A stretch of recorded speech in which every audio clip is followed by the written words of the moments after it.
हाथरस में 121 लोगों की जान चली गई। अब प्रश्न यहां यह उठता है कि आखिर ऐसा हुआ क्यों? इसके लिए जिम्मेदार कौन था, प्रशासन या फिर जो आयोजक है, या दोनों? हाथरस पुलिस की ओर से एफआईआर दर्ज कर लिया गया है। शुरुआती जांच में जो बातें सामने आई हैं वो बेहद चौंका देने वाली है। जो मुख्य सेवादार है देव प्रकाश मधुकर, उसी ने प्रशासन को अर्जी दी थी और यह उस समय कहा था कि लगभग 80,000 लोगों की, श्रद्धालुओं की भीड़ इकट्ठा होगी, लेकिन पुलिस के मुताबिक 2.5 लाख से ज्यादा लोग इकट्ठा हुए।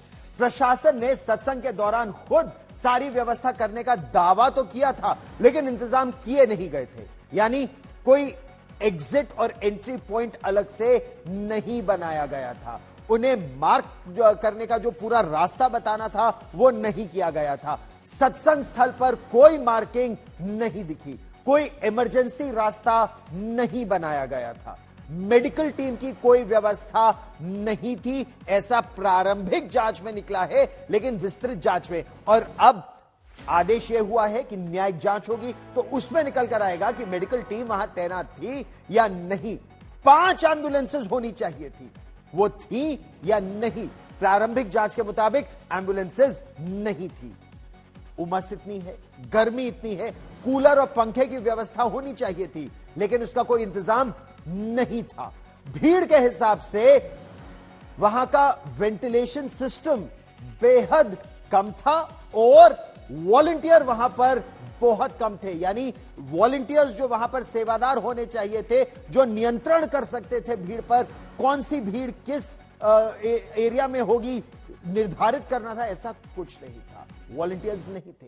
प्रशासन की तरफ से बराबर फोर्स नहीं लगाया गया था, न के बराबर फोर्स उस समय था। मैदान में चारों ओर आने जाने का रास्ता बिल्कुल खुला सा था। विस्तृत जो एक ढंग का रास्ता बनाना चाहिए था वो नहीं था, केवल कच्चा रास्ता बनाया गया था। इजाजत लेने और देने में कहा यह जा रहा है बड़े स्तर पर लापरवाही बरती गई थी, और अब इसकी विस्तृत जांच होगी, न्यायिक जांच होगी। हाथरस के मुद्दे पर राजनीति भी इस समय जमकर हो रही है। समाजवादी पार्टी के मुख्य और पूर्व मुख्यमंत्री अखिलेश यादव ने प्रशासन पर निशाना साधा, तो इसका जवाब उत्तर प्रदेश के मुख्यमंत्री योगी आदित्यनाथ ने दिया कि जब कभी भी इस तरह के कार्यक्रम होते हैं, बड़ी संख्या में लोग आकर के शामिल होते हैं। जो जानकारी सरकार के पास थी, उसके बावजूद भी सरकार को जो इंतजाम करना चाहिए था वो इंतजाम नहीं किया है। इस लापरवाही की वजह से जो जानें गई हैं उसकी जिम्मेदार सरकार है। बहुत से लोगों की जान बच सकती थी, न समय पर गाड़ियों का इंतजाम करा पाए, एम्बुलेंस का इंतजाम करा पाए, और कोई अगर अस्पताल पहुंच भी गया, इलाज के लिए गया भी है, तो उसको भी वो पर्याप्त इलाज नहीं मिल पाया जो इलाज मिलना चाहिए था। न ऑक्सीजन मिली, न दवाई मिली, न एम्बुलेंस मिली, और न कोई इंतजाम किया। इसके जिम्मेदार अगर कोई है तो भारतीय जनता पार्टी की सरकार जिम्मेदार है। देखिए, कुछ लोगों की एक प्रवृत्ति होती है कि इस प्रकार के दुखद और दर्दनाक घटनाओं में भी वे राजनीति ढूंढते हैं, और ऐसे लोगों की एक फितरत है कि चोरी भी और सीना चोरी भी। यह हर व्यक्ति जानता है कि सज्जन के फोटो किसके साथ में है, उनके राजनीतिक संबंध किन के साथ जुड़े हुए हैं। तो स्वाभाविक रूप से आप लोगों ने इस बात को देखा होगा कि पिछले दिनों रैलियों के दौरान इस प्रकार की भगदड़ कहां मचती थी और कौन इसके पीछे थे, और मुझे लगता है उसकी तह में जाना आवश्यक है। जो लोग निर्दोष लोगों के जीवन के साथ खिलवाड़ करते हैं, और उनकी जवाबदेही भी इसके साथ तय होगी। ये बहुत गंभीर बात इस समय बोल रहे हैं उत्तर प्रदेश के मुख्यमंत्री योगी आदित्यनाथ। न्यायिक जांच में सब दूध का दूध, पानी का पानी हो जाएगा।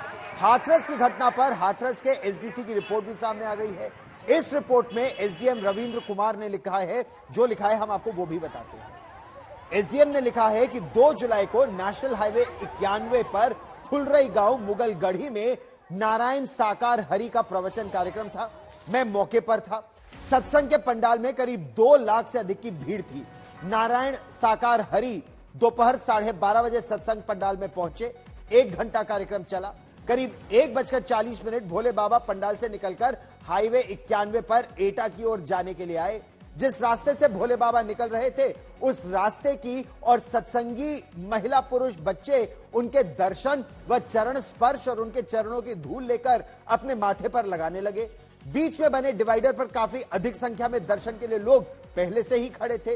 वे डिवाइडर से कूद कूद कर बाबा के दर्शन करने के लिए उनकी गाड़ी की ओर दौड़ने लगे। भीड़ बाबा तक न पहुंच पाए, इसके लिए बाबा के निजी सुरक्षा कर्मी, ब्लैक कमांडो और सेवादार ने भीड़ के साथ धक्का मुक्की करना शुरू कर दिया। इससे कुछ लोग नीचे गिर पड़े। तब भी भीड़ नहीं मानी और अफरा तफरी का माहौल था और इसी के बाद यह हादसा हुआ।